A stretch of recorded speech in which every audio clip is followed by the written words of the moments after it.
سلام كبرات تخاتل تليلو تي في خميت اني حكم تمليسنا مصيناكم علنا يا نايلوم مدبنا تحافشاوي اب حماق كونتات بصيح زركب زلو قليلنا مسله ግን ከአ قليل ዘይከውን ዘሎ ዚ ኩናት ናይ لفنت حايلتات اسرائيلن امريكان زكايدو زلو ኩናት ናይ ኢራን ስዒቡ ኣብቲ ከባቢ حفشاو ኣብ ማእከላይ ባሕሪ ኣብ ቀይሕ ባሕሪ ሓደገኛ ኩነታት ፈጢሩ ይርከባሉ ብዛዕቡ ዝኾነ ሕጽር ዝበለ ሓበሬታ ኣለና ኢራን ዳርጋ እናሞተት ያግን እናሞተት ሓደጋ ከቢድ ሓደጋ ፈጺማ ክትዓኒ ኣትመስል መራሕቲ ኢራን ዝጠፍኡሉ በቃ ዳርጋዚ ቀቢጸ ተስፋ ኣጥፊኢኻ ምጥፋእ ዛ ዓይነቱ ኣካይዳ ተጠቂሞም እዮም ሰላም ናይ ተኸባቢ ብፍላይ ከዓ ማእከላይ ምብራቅ ኣብ ምህዋኽ ተጸሚዶም ዘለው ደብዳባት ብዘይ ምቁራጽ ናብ ማእከላይ ምብራቅ ይካየዳሉ እስራኤልን ኣሜሪካን ካብ ብዘይ ምቁራጽ ቴህራን ሰብ ስራሕ ትኪ ኣብ ሰማያታ ዓሪጉ ይርአሎ ስለዚ ጣዕሚ ኣብ ሕማቅ ኩነታት እዮም ዝርከቡ ዝኹነታት ግን ከይዱ ማለት ሕጂ ጀሚሮም መቸም ንኢራን ምሕረት አይህቡዋን ንኢራን ምሕረት ተሂቦም ሕጂ እስራኤልን ኣሜሪካን በቃ ናይ ድኽመቶም ምልክት ይኸውን ብርግጽ ካኾም ይኸውን ሶ መሊኦም ከጥፍዎም እዮም ናይ ስርዓት ለውጥ እዮም ሕጂ ኣብ ኢራን ተፈንጃረ ስለዘሎ ካል ኣስጋን ዓለም ስለዘሎ ዘይኮነ ናይ ስርዓት ለውጥ በቃ ናይ ስርዓት ለውጥ ንምክያድ ይዘሎ ዝኹይናት ኣብ ኢራን ሒዞሞ ዘሎ ኣሜሪካን እስራኤልን ናይ ስርዓት ለውጥ ምክንያቱን ኢራን ክመርሕዋ ዝኽእሉ ምስ ዓለም ብሰላም ክነብሩ ዝኽእሉ ከዓ ንሪኦም ኣለና ኢና ኣብ ዲያስፖራ ኣብ ኣሜሪካ ኣብ ኣውሮፓ ኣብ ካናዳ ክሳብ ክንደይ ነቲ ናይ ሃገሮም ስርዓት ጸሊኦም ነተን ሃገራት ይድግፍለው ንሪኦ ኣለና ዜጋታት ኢራን ኣብ ካናዳ ኣብ ኣውሮፓ ኣብ ኣሜሪካ ኮይኖም ቴንኪዩ እስራኤል ቴንኪዩ ኢራን ናበሉ ንሪኦም ኣለና ተንኪዩ ኣሜሪካ ናበሉ ንሪኦም ኣለና እዚ ኣብ ልዕልቲ ኣብ ኢራን ዘለዎም ጽልኢ ሶ እዚኦም እዮም ናይ ለውጥ ሓይልታት ከዓ ናቶም ኤሊታት ኣለዎም ናቶም መራሕቲ ኣለዎም ኣብ ፖለቲካ ናይ ኢራን ልዑል ተሳትፎ ግደ ዘርአዩ ኣካላት ኣለዎም ዞም ደለይቲ ለውጥ ኢራናውያን ኣብ ዲያስፖራ ዘለው ስለዚ ድልየት ኣሜሪካን እስራኤልን ኣብ ዝእዋን እዚ ኣብ ኩነታት ናይ ኢራን ተዳሪና ናይ ስርዓት ለውጥ ኣነ ካላ ኣይብሎኒ ሮኬታት ስለዘሎ ተፈንጃረ ስለዘሎ ካለ ማለት ስለዘሎ ገለመለ ገለ ስለ ኣጽዋራት በቃ ኒኩለር ስለዘሎ ገለ ዘይኮነ ተወዲ በቃ ናይ ስርዓት ለውጥ ኒኩለር ተዝህልዎም መራሕቶም ኣብ ቅድመ ዓይኖም ድፍእ እናበሉ ኢራናውያን ናሕሳያት ኣይኮን ኢራን ንወላ ሓደ ሰባይ ንሕሲኖም ንነብሶም ጥራይ ምሕረት ዝላምበር ንኻልእ በቃ مقنطاب تراي سو إيراناويان عقم يبلومن مراحتي إيران مالتي مراحتي إيران سقويل كابقا خمتن زودقا هاجرات ليبيا كمتم زودقو سرعاتات ناي ليبيا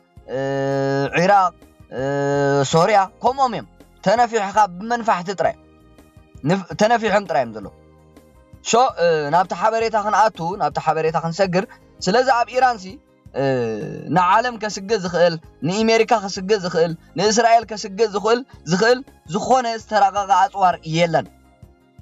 بقى يلن ولا حد يلن حجين تايم دليم زلو سرعات لوطي بقى سرعات لوطي خا إيراناويان أخررتن إيراناويان مرحتن أب جزي عرباتهم أب جزي طفاعتهم حدقنيا زخونة خونتات قديفهم كحالفو يخوليهم إسرائيل ኣብ ልዕሊ እቲ ብኢራን ስንቅን ዕጥቅን ዝስፈረሉ ዘሎ ዕጡቅ ግብረ ሽበራዊ ጉጅለ ህዝቡላህ ሓድሽ ሰሜናዊ ግንባር ከፊታላ ሓላፍ ስታፍ ሓይልታት ምክልኻል እስራኤል ኢያል ዛሚር እስራኤል አንጻር እዚ ሊባኖሳዊ እኩይ ዝሓስብ ግብረ ራዕዲ ጉጅለ ህዝቡላህ ሓድሽ መስመር ግንባር ከም ዝኸፈተት ገሊጹሎ እዚ በዓል ሰለስተ ኮኸብ ዝማዕረጉ ሌፍተናል ጀነራል ኢያል ዛሚር ህዝብ ንነዊሕ እዋን ዝቅጽል ውግእ ክዳሎ ከም ዘለዎ ኣጠንቂቁሎ በኣማላኻኽታ ኢያል ዛሚር እዚ ወተሃደራዊ ስርሒት ንዘይተወሰነ ግዜ ክቅጽል ከም ዝኽእል ዝእምት እዩ ክብል ዝእምት እዩ ምባሉ ተንተንቲ እቲ ከባቢ ይምግቱ ኣብ ወሰናስን ዶብ ሊባኖስን እስራኤልን ወጥር እናወሰኸ ኣብ ዝኸደሉ ዘሎ እዋን ሰብ መዛሓለፍቲ እስራኤል ኣብ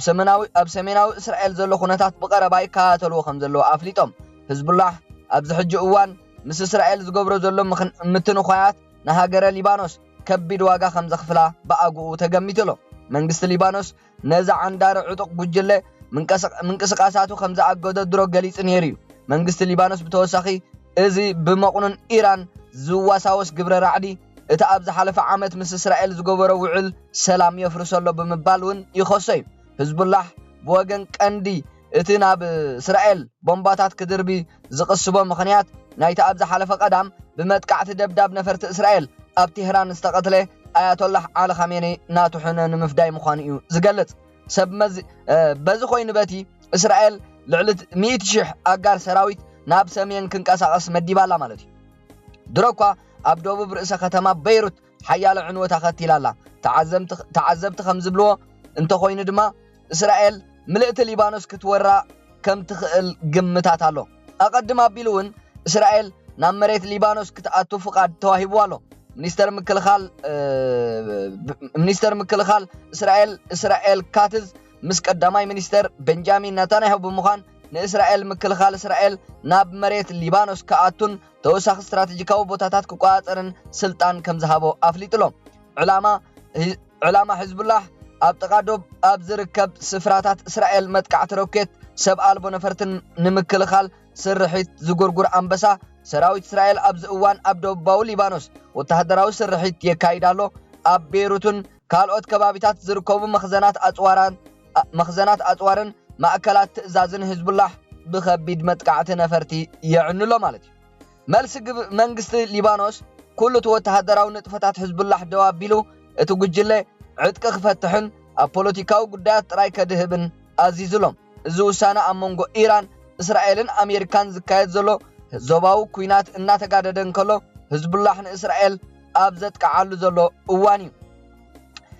ብተወሳኺ ነፈርቲ ውግእ እስራኤል ሎሚ 3 ሚያዝያ 2026 ኣብ ርእሰ ከተማ ቴህራን ኣብ ዝተፈላለዩ ጽፍሒ ህንጻታት ቤት ጽሕፈት መንግስቲ ተሃገር ከቢድ መጥቃዕቲ ከም ዘካየዳ ሰበስልጣን ሓይልታት ምክልኻል እስራኤል IDF ገሊጾም ኣለዉ ብመሰረት ትወፅኢ ዘሎ ህጹጽ ሓበሬታ ሓይልታት ምክልኻል እስራኤል እቲ መጥቃዕቲ ኣብ ዝተመርጹ ቀንዲ ዕላማታት ቴህራን ኣብ ቀንዲ ቀጽሪ ቤት ጽሕፈት ፕሬዝደንት ዋና ቤት ጽሕፈት ላዕለዋይ ቤት ምኽሪ ሃገራዊ ድሕነት ቤት ምኽሪ መሰጋገሪ ግዝያዊ መንግስቲ ስልጣን ኢራን ከምኡውን ቤት ጽሕፈት መእዘዚ ቀንዲ ሓለዋ ሰውራ ኢራንን ቤት ጽሕፈት ህንጻታት ናይ ጸጥታ ኣመራርሓ ሓይሊ ፖሊስ ተሃገርን ዘጠቓለለ ሰፊሕ ስርሒት እዩ ተኻይዱ ዘሎ እስራኤል እቲ መጥቃዕቲ ንማዕከላይ መሓውር ትእዛዝ ኢራን ንምድኻም ንምልማስን ዝዓለመ ምዃኑ እያ ትገልጽ ዘላ ብወገን ኢራን ዛጊት ብዛዕባ ተወሪዱ ዘሎ ዝበሃል ሞት ዘኸተለ ዕንወትን ሙሉእ ዝርዝር ሓበሬታ ክሳብ ሕጂ ኣይሃበን ዘሎ እቲ መጥቃዕቲ ደብዳብ ነፈርቲ ገና ይቕጽል ከም ዘሎን ርእሰ ከተማ ቴህራን ኣብ ትሕቲ ከቢድ መጥቃዕቲ ወዲቓ ከም ዘላን ሰማያት ከተማ ኢራን ብሰብ ዝሰርሖ ደበናት ተሸፊና ከም ዘላ ጸብጻባት ይሕብሩ ኢራን ሕንሕነ እቲ ዝወርዳ ዘሎ ከቢድ መቕጻዕቲ እስራኤል ዞባ ወሽመጥ ዓረብ ብሚሳይላትን ሰብ ኣልቦ ነፈርቲ ድሮናትን ጌራ መጥቃዕቲ ተካይድ ከም ዘላ ተፈሊጥሎም ኢራን ኣብዚ ግዜ እዚ ማእዝና ጠፊእዋ ኣብ ቃራና መንገዲ ወዲቓላ ኢራን ኣብ መንጎ ኢራን ንመሰጋገር ወሽመጥ ባሕሪ ፋርስ ድሕሪ ምዕፃዋ ኣብ መጻወቦ ሆርሙዝ ብዝሕ ዘለዎም ሓደገኛታት ተንሳፈፍቲ ነተኩቲ ባሕሪ ከተጻውድ ከም ትኽእል ድሮ ተሰጊኡሎ ክብል ወኪል ላዕለዋይ መርበብ ማዕከን ዜና ሮይተርስ ጋዜጠኛ ጆናታን ሳውል ገሊጹሎ መጻወቦ ሆርሙዝ ሓደ ካብቶም ኣብ ዓለምና ካብ ዘለው ብጻዕቅን ብዝሕ መተሓላለፊ መስመራትን ንግዲ ናይ ጽዕነት መራኽብ ነዳድን ጋዝን ኮይኑ 20% ቀረብ ክፋል ናይ ዓለምና በዚ መጻወቦ እዚ ይሓልፍ ኣብዚ ግዜ እዚ እዚ መተሓላለፊ መስመር ንግዲ መራኽብ ጽዕነት ነዳድን ጋዝን ብኢራን ተዓጽዩ ኣብ ዘለወሉ እዋን ወሰኽ ዕድጊ ዋጋ ነዳድ ዓለምና ከም ዝወሰኸ ጸብጻባት ይገልጹለው ስትራቴጂካዊ ዝኾነ መጻወቦ ሆርሙዝ ኣብ መንጎ ዑማንን ኢራንን ዝርከብ ኮይኑ ግፍሒ ካብ 40 ክሳብ 50 ኪሎ ሜትር ዕምቆቱ ድማ كساب 11 كيلومتر كم زبصح يقلص اذن عالمنا مچو زخونه متحالف مسمر نغعزو مراخب نقدي اتزطعمن زفخسن زقربن ماكل سحبت نقدي خم مخانو نوحسنت مراخب دما اتزهاد ابوتا تباهيلو يزرب تنتن تقطبع عالمنا ولا كوا معصاو ناي زمترب هرمز كم تزبحال زلو غزياون تخونه اما لا عالم جن كاب حج جميرو واغا ندادي كصلو خمز خيل بمحبار وتهدراو صلوا ابت زوبا انا وسخ اب زخدلو زلو اب قطبع عالم مزنبال كم زخيل تنتن تقطبا سقاتهم يገልጽለው አሜሪካ መጻብቦ ወሽመጥ ሆርሙዝ አይተዓጽون ولا كان تبلت ኢራን ግን ዝኾነት ትኹን ናይ ጽዕነት መርከብ ንግዲ በዝ መስመር እዚ ምስትሰግር ዕጫ ምንዳት ጥራይላ አፈው መዛአቅኒዓ ተወዝት بالمركب ትጽበላ ሓይልታት ምክልኻል እስራኤል IDF ኣብ ልዕሊ ርእሰ ከተማ ቴህራን ዳግማይ ሓድሽ ማዕበላው መጥቃዕቲ ደብዳብ ነፈርቲ ብዝተዓጻጸፈን ስልታው ጥበብ ተጠቂሙ ዝያዳ ዕንወት የካይድ ከም ዘሎ ገሊጽሎ እቲ ዝተዋሃሃደ መጥቃዕቲ ኣካል ናይቲ ዝካየድ ዘሎ ውሁድ ሓበራዊ ሓይሊ ዕማም እስራኤልን ኣሜሪካን ዝሃንደሰኦ ቅዲ ወተሃደራዊ ስርሒታት ምዃኑ ሰበስልጣን ሰብ መዝ መንግስት እስራኤል ይሕብርለው ሰብ መዝ ግዝያዊ ሰበስልጣን ቴህራን ግን ብዛዕባ ዝወርድ ዘሎ ዕንወት ኣብታ ሃገር ክሳብ ሕጂ ሙሉእ ዝኾነ ዝርዝር ሓበሬታ ኣይሃቡን ኣብ ኢራን ብፍላይ ኣብ ቴህራን ኢንተርኔት ዕጹብ ብምዃኑ ዘሎ ምዕባለታት ናይቲ ሃገር ንምውካስ ዝተፋላለዩ መደበራት ማዕከናት ዜና ምርካብ ሓበሬታ ኣጸጋሚ ኮይኑዎም ከም ዘሎ ይገልጽለው ዝወጽ ዘለው ምስሊ ሳተላይት ግን ኢራን በመጥቃዕቲ ደብዳብ ነፈርቲ እስራኤል ሕሱም ግዳይ ዕንወት ጽላታትያ ኮይና ዘላ ያ እዝታት ይዝመስልት ዘሎ ሓበሬታ ናይ ኢራን እስራኤል አሜሪካ አባዓል በይሩት ዝናይ ሊባኖስ ናይ ህዝቡላህ ኮሙን ኣብ ሄርሙዝ ዝናይ መስመር ናይ ንግዲ ናይ መራኸብ ኣዝዩ በቃ ዝተሓላለኸ ኩነታት ተፈጢሩ ዘሎ ግን ኩነታት ከምቲ ዝበልኩኩም ንአሜሪካን እስራኤልን ልዕሊ ዓቕሞም ስለ ዝኾነ ዘይኮነሲ በቃ ናይ ለውጥ ስርዓት ክሳብ ዝመጽእ ዓመጽትን ጨካናትን ነውራማትን ኣኽረርትን ስርዓታት ናይ ኢራን ሙሉእ ብሙሉእ ክሳብ ዝድምሰሱ ክቅጽል ምዃነቱ ኩነታት ይግለጻሎ ማለት እዩ ሶ ክብራት ተኸታተልቲ ሊሎ ቲቪ ናይ ሎሚ ብዛዕባ ሓበሬታ ናይ ኢራን ዝምልከት ከምኡውን እስራኤልን ወተሃደራዊ ልፍንቲ እስራኤልን ኣሜሪካን ምእታው ናብ ሊባኖስ ናብ ሙሉእ መጥቃዕቲ ኣብ ልዕሊ ህዝቡላህ ንምክያድን ነዚ መስል ነይሩ ኣብ ዝቅጽል ሓበሬታና ክሳብ ንራኸብ ሰላም ጽንሑ